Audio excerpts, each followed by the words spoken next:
వార్తల వివరాలు చూస్తే కుప్పంలో శ్రీజ మిల్క్ మదర్ డైరీ 2 సంస్థల యూనిట్ల ఏర్పాటుకు అవసరమైన భూమి కేటాయిస్తున్నట్లు ముఖ్యమంత్రి చంద్రబాబు తెలిపారు. గ్రామీణ ఆర్థిక వ్యవస్థ బలోపేతమే లక్ష్యంగా ఏర్పాటు చేస్తున్న ఈ ప్లాంట్ల వల్ల రైతుల ఆదాయం పెరుగుతుందని స్పష్టం చేశారు. కుప్పంలో శ్రీజ మిల్క్ డైరీ, పశుగ్రాసం ప్రాసెసింగ్ యూనిట్తో పాటు ఫ్రూట్ పల్ప్ ఇండస్ట్రీ ఏర్పాటుకు శ్రీజ మిల్క్ మదర్ డైరీ ముందుకొచ్చాయి. ఈ 2 సంస్థల యూనిట్ల ఏర్పాటుకు అవసరమైన భూమి కేటాయిస్తున్నట్లు ముఖ్యమంత్రి చంద్రబాబు తెలియజేశారు. ఇదే విషయాన్ని Sreeja milk organisation mother dairy ప్రతినిధులతో భేటీ తర్వాత సామాజిక మాధ్యమం ఎక్స్లో సీఎం పోస్ట్ చేశారు. పేదరిక నిర్మూలన, స్వర్ణాంధ్ర నిర్మాణంపై సమావేశంలో చర్చించామని సీఎం తెలిపారు. కుప్పంలో ఈ 2 సంస్థలు ఏర్పాటు చేస్తున్న యూనిట్ల ద్వారా 8,000 మందికి ఉద్యోగాలు వస్తాయని చెప్పారు.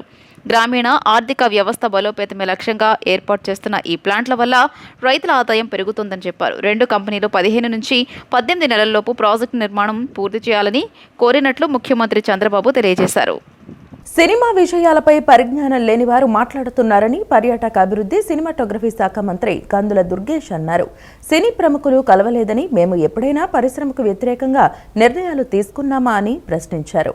ఆంధ్రప్రదేశ్ రాష్ట్ర పర్యాటక రంగ అభివృద్ధి, సినీ రంగానికి సంబంధించి ఇటీవల చోటు చేసుకున్న పలు పరిణామాల గురించి రాష్ట్ర పర్యాటక, సినిమాటోగ్రఫీ శాఖ మంత్రి కందుల దుర్గేష్ స్పందించారు. రాజమహేంద్రవరంలో కందుల దుర్గేష్ విలేకరుల సమావేశాన్ని నిర్వహించారు. కందుల దుర్గేష్ మీడియాతో మాట్లాడుతూ సినీ పరిశ్రమకు ఏపీ ప్రభుత్వం ఎంతో సహకరిస్తోందన్నారు. సినిమా విషయాలపై పరిజ్ఞానం లేని వారు మాట్లాడుతున్నారని ఆయన అన్నారు. సినీ ప్రముఖులు కలవలేదని, మేము ఎప్పుడైనా పరిశ్రమకు వ్యతిరేకంగా నిర్ణయాలు తీసుకున్నామా అని ప్రశ్నించారు. కొందరి మాటలు అహంభావపూరితంగా ఉన్నాయని మండిపడ్డారు. ప్రతిసారి ఎవరో ఒకరు టికెట్లు పెంచమని వస్తున్నారు, మేం ఓకే చేస్తున్నాం, ఆ వెంటనే ఎవరో ఒకరు కోర్టులో పిల్వేస్తున్నారు, అధికారులు కోర్టుల చుట్టూ తిరగాల్సి వస్తుందని పేర్కొన్నారు. అయినా మేం సినిమా పరిశ్రమ అభివృద్ధి కోసం మేం రేట్లు పెంపునకు అనుమతిస్తున్నామని చెప్పారు. డీజీపీని మేమేదో అన్నట్లు వక్ర భాష్యాలు చెప్పేవాళ్లు వాస్తవాలు తెలుసుకుని మాట్లాడాలని హితవు పలికారు. ఈ ఎంక్వైరీలు అన్నీ తేలుతాయండి. ఇప్పటికే చాలా వరకు థియేటర్ల దగ్గర కూడా వస్తుంది. అంటే కొన్ని చోట్ల మాట్లాడుతున్నటువంటి మాట ఏంటంటే ఇవి కాదు, స్టాండ్ ఎలోన్ థియేటర్స్ విషయంలో కాదు ఆ మాట. మల్టీప్లెక్స్లోకి వచ్చేటప్పటికి థియేటర్లో టికెట్ ధర ఏమో 200 ఎంతో ఉంటుంది, ఏమో పాప్కార్న్ అలాంటివేమో 300 రూపాయలు, అలాగనే కొన్ని విషయాలు బయటపడుతున్నాయి. దానికి సంబంధించి కూడా తెలుసుకోవాలని చెప్పి, ఎందుకంటే మనం సినిమా టికెట్ని ఒక్కదాన్ని విడిగా చూడడానికి లేదు. ఒక సినిమాకి వెళ్ళినటువంటి ఫ్యామిలీ వాళ్ళకి మొత్తం మీద ఎంత ఖర్చు అవుతుంది, ఇవన్నీ కూడా దృష్టిలో పెట్టుకోవాలి. కానీ వాటి మీద కూడా విచారణ జరగాలని చెప్పి మేము కోరుతా ఉన్నాం. జరిగిన తర్వాత ఇందులో ఒకటే స్పష్టంగా చెప్తాం, ఎక్కడా కూడా గత ప్రభుత్వంలాగా కక్ష సాధింపు విధానం మా దగ్గర లేదు. మీరు రాకపోయినా, వచ్చి కలవపోయినా ఇప్పుడు మేము సహకరిస్తూనే ఉన్నాం, ఆ సహకారం కొనసాగిస్తాం. ఈ విచారణ కూడా దేనికంటే ఇందులో నిజానిజాలు తెలిసిన తర్వాత మేము సినిమా రంగానికి మరింత సహకారం అందించడానికి ఏ రకమైన కార్యక్రమం చేయాలనే దాని మీదే ఈ రకమైన విచారణ అనేటువంటి మాట కూడా స్పష్టం చేస్తాం. ఆంధ్రప్రదేశ్ రాష్ట్రంలో చక్కటి వాతావరణంలో యోగాను ప్రజలు వారి జీవనంలో ఒక భాగంగా తీసుకుని వారి ఆరోగ్యం మెరుగుపడటానికి ఒక సాధనంగా చేసుకోవాలని చక్కటి ఆలోచనతో సీఎం చంద్రబాబు యోగాంధ్ర కార్యక్రమాన్ని ప్రారంభించారని వైద్య ఆరోగ్య శాఖ ప్రధాన కార్యదర్శి ఎంటీ కృష్ణబాబు తెలిపారు. అన్ని అసోసియేషన్ల సహకారంతో 2 కోట్ల మంది ప్రజలు యోగాంధ్ర కార్యక్రమంలో భాగస్వాములు కావాలని పిలుపునిచ్చారు. జిల్లా ఆయుష్ శాఖ విజయవాడ నగరపాలక సంస్థ ఆధ్వర్యంలో నగరంలోని శారదా కళాశాల వద్ద నిర్వహించిన యోగా కార్యక్రమంలో వైద్య ఆరోగ్య శాఖ ప్రధాన కార్యదర్శి ఎంటీ కృష్ణబాబు, ఎన్టీఆర్ కలెక్టర్ లక్ష్మీషా, ఉద్యోగులు, సంఘాల నేతలతో కలిసి యోగాసనాలు చేశారు. విజయవాడ నగరంలోని బీఆర్టీఎస్ రోడ్లో రాష్ట్ర స్థాయి థీమ్ యోగా కార్యక్రమాలు ప్రారంభమయ్యాయి. ఈ కార్యక్రమానికి వేలాదిగా యోగా ఔత్సాహికులు, విద్యార్థులు హాజరయ్యారు. 26 జిల్లాల్లో 26 రోజుల పాటు 26 ఇతివృత్తాలతో యోగాంధ్ర ప్రచార కార్యక్రమాలు నిర్వహించనున్నారు. ప్రతి వర్గానికి యోగాంధ్రలో భాగం చేసే లక్ష్యంతోనే వీటిని నిర్వహిస్తున్నామన్నారు. కృష్ణబాబు మీడియాతో మాట్లాడుతూ ముఖ్యమంత్రి ఆహ్వానం మేరకు ప్రధానమంత్రి నరేంద్ర మోదీ విశాఖపట్నం వస్తున్నారని తెలియజేశారు. ఆంధ్రప్రదేశ్ రాష్ట్రంలో చక్కటి వాతావరణంలో యోగాను ప్రజలు వారి జీవనంలో ఒక భాగంగా తీసుకుని వారి ఆరోగ్యం మెరుగుపడడానికి ఒక సాధనంగా తీసుకోవాలని చక్కటి ఆలోచనలతో సీఎం చంద్రబాబు యోగాంధ్ర కార్యక్రమాన్ని ప్రారంభించారని వైద్య ఆరోగ్య శాఖ ప్రధాన కార్యదర్శి ఎంటీ కృష్ణబాబు తెలియజేశారు. అన్ని అసోసియేషన్ల సహకారంతో 2 కోట్ల మంది ప్రజలు యోగాంధ్ర కార్యక్రమంలో భాగస్వాములు కావాలని పిలుపునిచ్చారు. సంతోషం, అందరూ కూడా చాలా ఎంతూజియాస్టిక్గా పార్టిసిపేట్ చేశారు. ఆల్మోస్ట్ ఇంకా 26 రోజులు ఉన్నాయి, 26 జిల్లాలు, 26 థీమ్స్. సో 26వ తారీఖున మనం స్టార్ట్ చేసి ఈ చక్కని కార్యక్రమాన్ని ఒక జస్ట్ ఈవెంట్కి ఒక చక్కని స్టెప్గా మనం తీసుకుంటూ ప్రధానమంత్రి గారు మన వైజాగ్కి ఏదైతే ఒక ఇంటర్నేషనల్ యోగా డేలో పార్టిసిపేట్ చేయడానికి మన ముఖ్యమంత్రి గారి ఆహ్వానం మేరకు వస్తున్నారో ఆయన ఉద్దేశం ప్రకారం మొత్తం ఎంటైర్ ఆంధ్రప్రదేశ్లో కూడా ఒక చక్కని ఎన్విరాన్మెంట్, అంటే యోగాని ప్రజలు వాళ్ళ జీవనంలో ఒక భాగంగా తీసుకోవాలి, వాళ్ళ health and well being improve అవ్వడానికి ఇదొక సాధనంగా ఉపయోగించాలి అనే ఒక ఆలోచనతో మన ముఖ్యమంత్రి గారు ఈ యోగాంధ్ర కార్యక్రమాన్ని చేయడం మనందరికీ తెలుస్తుంది. సో చక్కగా పార్టిసిపేట్ చేయడమే కాకుండా ఇది కంటిన్యూ చేయించేటట్టు మనం అందరినీ కూడా పురికొల్పాలి. అనంతరం ఎన్టీఆర్ జిల్లా కలెక్టర్ లక్ష్మీషా మాట్లాడుతూ ప్రభుత్వ ఉద్యోగులు యోగా సాధనతో ఒత్తిడిని జయించాలని పిలుపునిచ్చారు. ప్రభుత్వ సేవలను ప్రజలకు అందించడంలో రోజువారీ ఉద్యోగ బాధ్యతల్లో పని ఒత్తిడి సహజమని, అలాంటి ఒత్తిడిని జయించి మంచి ఫలితాలు సాధించేందుకు యోగా ఉన్నత మార్గమని సూచించారు. ప్రభుత్వ ఉద్యోగులు ప్రతిరోజు కొంత సమయాన్ని యోగాకు కేటాయించాలని సూచించారు. జిల్లాలో 15,000 మందికి యోగాను నేర్పేందుకు వీలుగా యోగాంధ్ర కార్యక్రమాలు చేపడుతున్నామని, వీటిలో ఉద్యోగులు కీలక భాగస్వాములై విజయవంతం చేయాలని కలెక్టర్ లక్ష్మీషా పిలుపునిచ్చారు. యోగాంధ్ర 2025లో భాగంగా ఎన్టీఆర్ జిల్లాలో రాష్ట్ర స్థాయి కార్యక్రమానికి విచ్చేసిన ప్రతి ఒక్కరికి హృదయపూర్వక ధన్యవాదాలు, అలాగే యోగాంధ్ర శుభాకాంక్షలు. యోగాంధ్ర భాగంగా BRTS రోడ్ని మన జిల్లాలో యోగా స్ట్రీట్గా డిక్లేర్ చేసి ప్రతిరోజు ఇక్కడ పెద్ద ఎత్తున యోగా ప్రాక్టీస్ కార్యక్రమం చేయడం జరుగుతూ ఉంది. ఈ కార్యక్రమానికి ఈరోజు health secretary sir Krishnababu sir రావడం చాలా ఆనందము. సార్ ఈ సందర్భంగా ప్రతిరోజు మన జిల్లాలో ప్రతి సచివాలయాల్లో దాదాపుగా 7 మంది ట్రైనర్స్ని ఎన్రోల్ చేయడం జరిగింది. అట్లాగే జిల్లా వ్యాప్తంగా దాదాపుగా 2,000 మంది ట్రైనర్స్ ఆల్రెడీ ఎన్రోల్ అయ్యి ఉన్నారు సార్. వాళ్ళందరికీ ట్రైనింగ్ సెషన్ జరుగుతూ ఉన్నాయి. ఏదైతే గౌరవ ముఖ్యమంత్రి వాళ్ళు ఇచ్చిన టార్గెట్ ప్రకారంగా రాష్ట్రంలో 2 కోట్ల మందికి యోగా నేర్పించేదాకా మన జిల్లా వరకు దాదాపుగా 10 నుంచి 15 లక్షల మందికి యోగా నేర్పించడానికి మేమందరం సిద్ధంగా ఉన్నాం సార్. నైరుతి రుతుపవనాలు కేరళతో పాటు గోవాలో పూర్తిగా, కర్ణాటక, మహారాష్ట్ర, మిజోరాం, మణిపూర్, నాగాలాండ్లోని మరికొన్ని ప్రాంతాలకు విస్తరించాయి.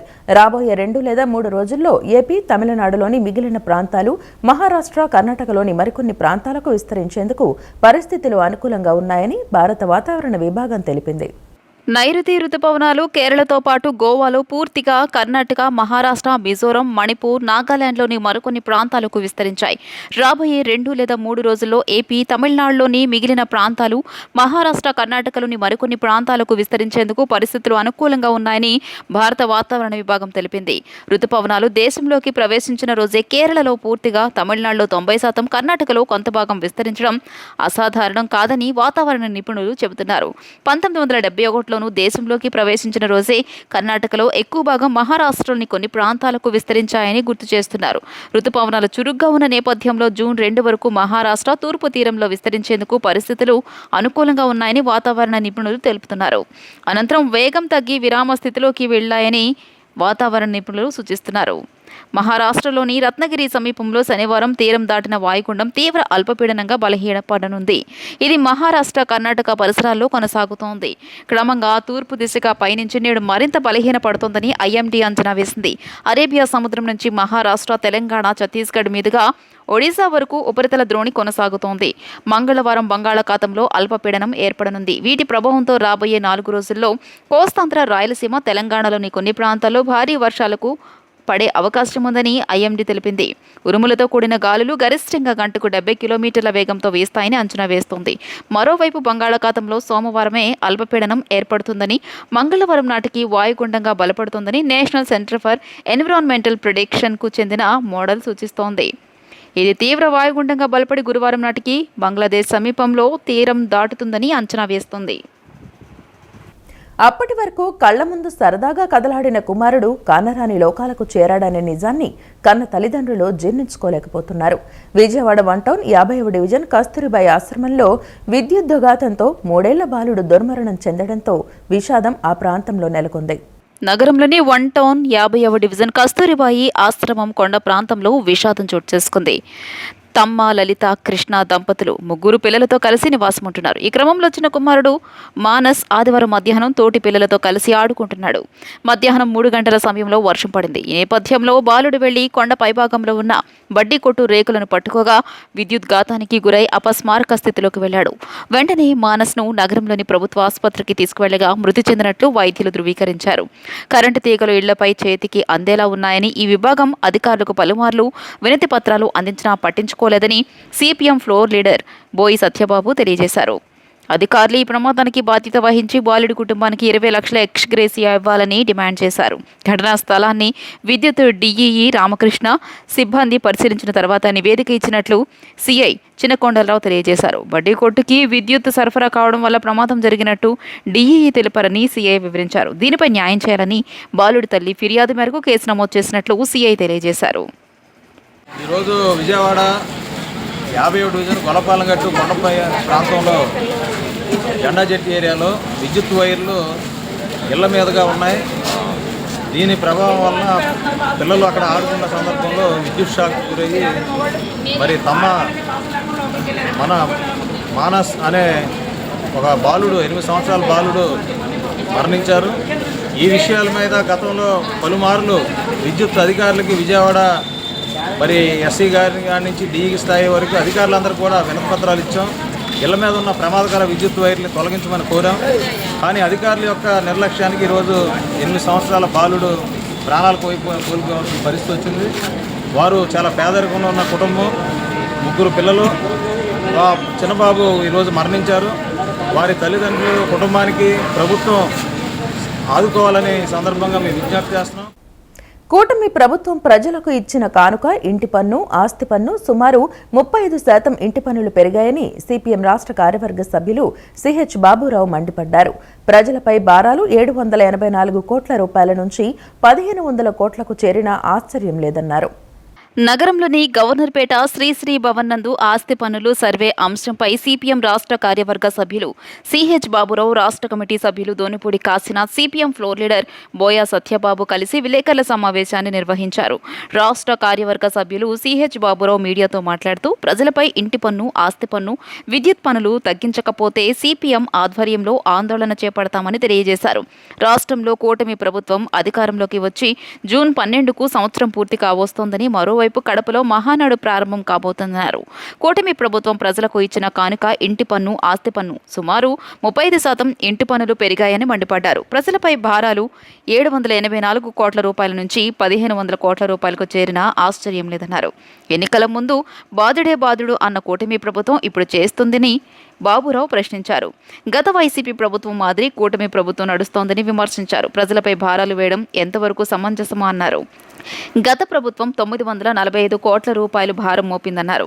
కూటమి ప్రభుత్వం పన్నుల రూపంలో బాదుడే బాదుడు పద్ధతి అవలంబిస్తుందన్నారు. ఇంటి కొలతలు అంటూ కూటమి ప్రభుత్వం కొత్త మోసానికి తెరలేపిందని విమర్శించారు. 15% పెంచిన ఇంటి పన్నును రద్దు చేయాలని డిమాండ్ చేశారు. ఆస్తి విలువను బట్టి, క్యాపిటల్ వాల్యూను బట్టి పన్ను వేసే విధానాన్ని వైసీపీ ప్రభుత్వం చట్టం మార్చేశారు.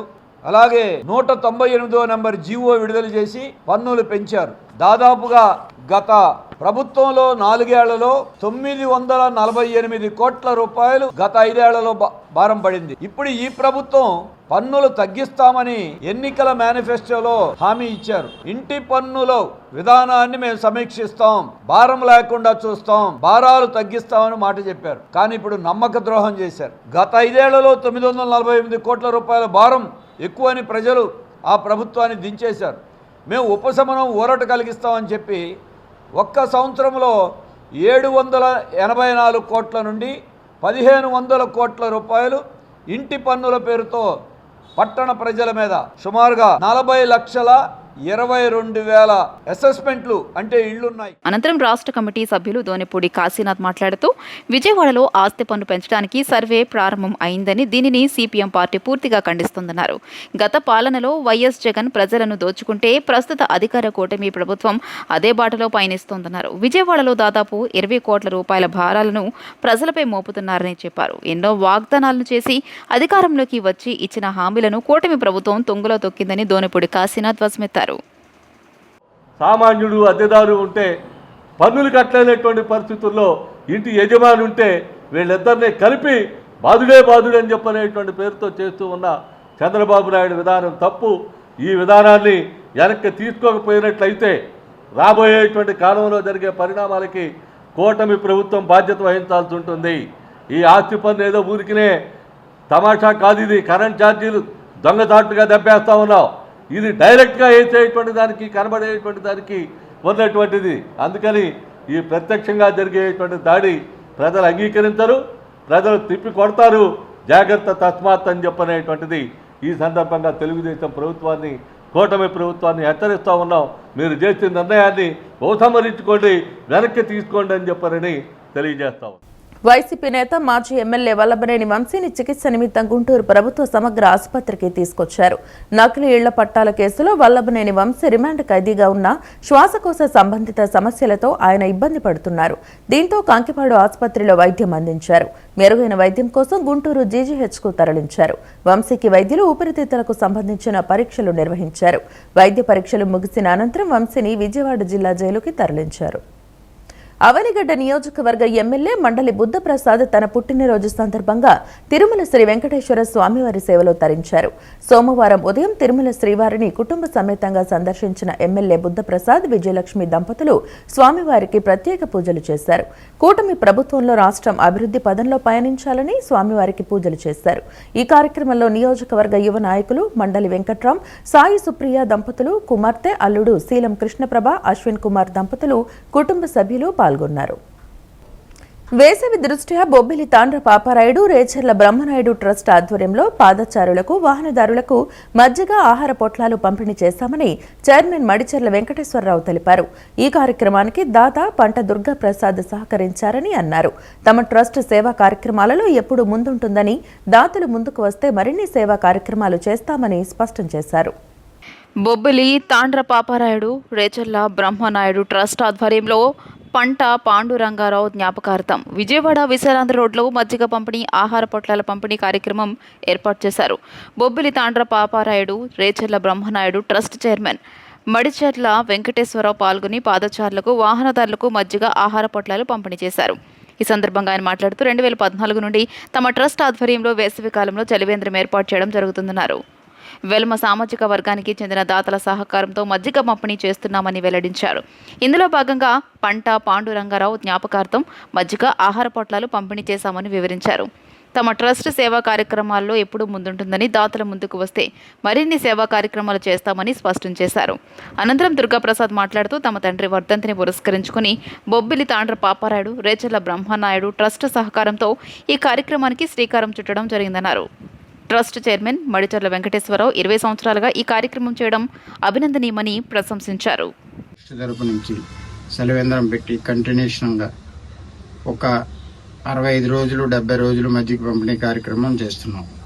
దీనికి దాతలు అందరూ సహకరించి, దీంట్లో కూడా సిస్టమ్ ఏంటంటే వెలమవారు కమ్యూనిటీ దగ్గరే తీసుకొని మేము ఈ కార్యక్రమం చేస్తున్నాం. ఈరోజు మనం పంటా దుర్గా ప్రసాద్ గారి నాన్నగారి, పాండురంగారావు గారి విశాలాంధ్రలో కమ్యూనిస్ట్ పార్టీలో చేసిన నాయకుడికి, వారికి వాళ్ళ అబ్బాయి గారు వాళ్ళ 9వ వర్ధంతి సందర్భంగా అన్నదానం, మజ్జిగ పంపిణీ కార్యక్రమం చేస్తున్నారు. ఇలాగా చనిపోయిన రోజు, పెళ్లి రోజు ఏ కార్యక్రమాలైనా కానీ మా ట్రస్ట్ను సంప్రదిస్తే మేము వాళ్ళు చేసి అమౌంట్తో ఇచ్చేసి మేము స్పాన్సర్ చేస్తే మేము ఇక్కడ సేవా కార్యక్రమాలు చేస్తున్నాం.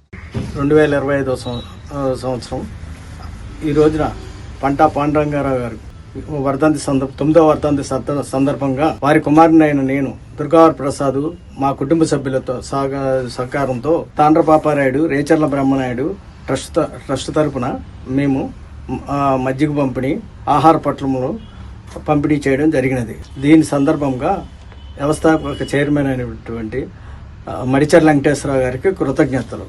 వారు ఎన్నో సేవా కార్యక్రమాలు దిగ్విజయంగా నిర్వహించాలని, సొంత కృషితో అదే చేయాలని మేము ఆశిస్తున్నాము. వారికి సర్వదా దేవుడు కాపాడాలని ధన్యవాదాలు తెలుపుకుంటున్నాం. విజయవాడ బుక్ ఫెస్టివల్ సొసైటీ, స్వేచ్ఛ ఆంధ్రప్రదేశ్, ఆంధ్రప్రదేశ్ గ్రంథాలయ పునర్వికాస ఉద్యమ వేదిక సంయుక్తంగా నిర్వహిస్తున్న లైబ్రరీ వర్క్ షాప్ 6వ రోజు ఉత్సాహభరితంగా సాగింది. కార్యక్రమానికి ముఖ్య అతిథులుగా Sudha book house J Narasimhamurthy, స్పందన పబ్లికేషన్స్ ఏ భాస్కర్రావు, డీసీపీ ట్రాఫిక్ జోన్ ఎం కృష్ణమూర్తి నాయుడు, నవసాహితీ పబ్లికేషన్స్ కె రవి హాజరై విద్యార్థులకు ప్రేరణాత్మక సందేశాలు అందించారు. వారు పుస్తకాల ప్రాముఖ్యతను వివరించి చదవడం ద్వారా వచ్చే జ్ఞానం గురించి మాట్లాడారు. పోటీల్లో పాల్గొన్న విద్యార్థులకు బహుమతులు అందజేశారు. ఈ తరహా కార్యక్రమాలు విద్యార్థుల ఆలోచన ధోరణిలో మార్పు తీసుకొస్తాయని నిర్వాహకులు తెలిపారు. కృష్ణా జిల్లా అవనిగడ్డ నియోజకవర్గ ఎమ్మెల్యే మండలి బుద్ధప్రసాద్ పుట్టినరోజు వేడుకలు కూటమి శ్రేణులు ఘనంగా నిర్వహించారు. కూటమి నాయకులు, మండలి అభిమానుల ఆధ్వర్యంలో వంతెన సెంటర్లోని ఆంజనేయ స్వామి ఆలయంలో ప్రత్యేక పూజలు జరిపారు. అనంతరం శ్రీ రాజరాజేశ్వరి సమేత శ్రీ రాజశేఖర స్వామి దేవాలయంలో ఎమ్మెల్యే పేరిట అభిషేకాలు, ప్రత్యేక పూజలు జరిపించారు. గ్రామదేవత శ్రీ లంకమ్మ అమ్మవారి ఆలయంలో ప్రత్యేక పూజలు జరిపించారు. ప్రభుత్వ ఏరియా ఆసుపత్రిలో కూటమి నాయకులు పండ్లు, రొట్టెలు పంపిణీ చేశారు. ఈ వార్తలు ఇంతటితో సమాప్తం. నమస్కారం.